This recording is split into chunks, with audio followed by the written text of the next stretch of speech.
গাঁজা নওগাঁ ডিস্ট্রিক্টের আপামর জনসাধারণের একটি ঐতিহ্যবাহী অর্থকারী ফসল ছিল ব্রিটিশ আমল।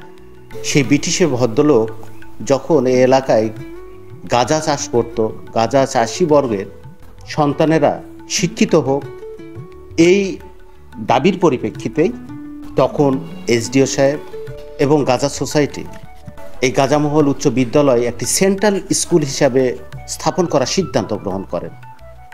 একটা কীর্তিপুর সার্কেল, একটা মুরাদপুর, একটা গোবিন্দপুর সার্কেল, 3টা সার্কেলে গাঁজা খেতালদের, শেয়ার হোল্ডারদের, ছেলেদের লেখাপড়ার উন্নতির কল্পে 3টা হাই স্কুল স্থাপন করা হয় 3টা সার্কেলে। বেশ কিছুদিন পর 3টা সার্কেলের 3টা স্কুল ভেঙে দেওয়া হয়। ভেঙে দিয়ে 1936 সালে পাহাড়পুর সেন্ট্রাল গাঁজামহল হাই স্কুল করেন গাঁজা সোসাইটি।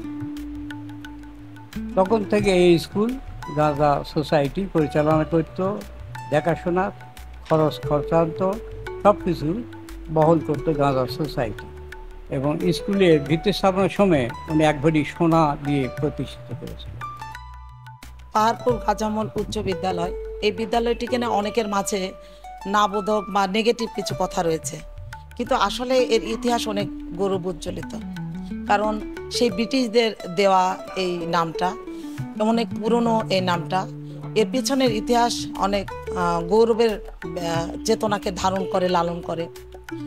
তো এ প্রজন্মের শিক্ষার্থীদের কাছে হয়তোবা অনেক সময় কষ্টের বিষয় হয়ে দাঁড়ায় যে ম্যাডাম গাঁজামহল বা এরকম একটা ঘটনা ঘটছে। আমি বিভিন্ন ট্রেনিং দিতে গিয়েছি, তো তখন আমার জিজ্ঞেস করে ম্যাডাম আপনার পরিচয়টা দেন। আমি আমার নাম বলে যখন বলি পাহাড়পুর গাঁজামহল উচ্চ বিদ্যালয়, একটু হাসির ছলে বিষয়টা নেয়। আমরা যখন স্কুলের বাইরে যাই, যেমন আত্মীয় পরিজনের বাসায় যাই, তখন আত্মীয় স্বজনেরা আমাদের এই স্কুলের নাম নিয়ে হাসাহাসি করে, অনেক বিবৃতিমূলক কথা বলে, অনেক বাজে আচরণ করে, কিন্তু আমরা এইসবে পাত্তা দিই না। আমরা আমাদের স্কুল থেকে আগে যেসব স্টুডেন্ট বের হয়ে গেছে, ওরা অনেক ভালো রেজাল্ট করছে। আমরাও চেষ্টা করব আরও ভালো রেজাল্ট করার, এই স্কুলের গৌরবকে আরও এগিয়ে নিয়ে যাওয়ার।